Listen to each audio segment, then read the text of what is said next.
একটা জিনিসের ওপর গুরুত্ব দেওয়া হচ্ছে, সেটা হচ্ছে কি সাত্বিক বা শতগুণ। এবং শতগুণ কিন্তু এমনি এমনি বৃদ্ধি পায় না, সেগুলি সৎসঙ্গের মাধ্যমে, মানে সৎসঙ্গ মানে সৎ মানুষের সঙ্গ, যারা জ্ঞান অর্জন করছে জীবনে,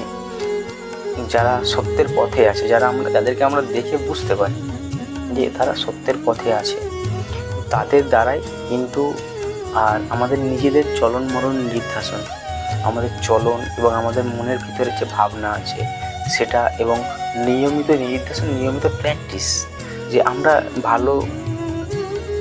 চলছি, কিছুদিন চললাম তারপরে চলতে পারবো না,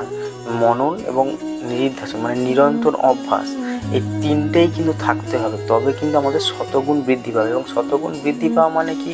আমাদের সব কিছু ত্যাগ করতে না, কোনোটাই কিছু ত্যাগ করতে হয় না, আমরা শুধু মানসিকভাবে একটা ডিট্যাচমেন্ট রাখতে হয়, বাকি যেমন আমাদের কর্ম করার তেমন তো করতেই হবে। আমাদের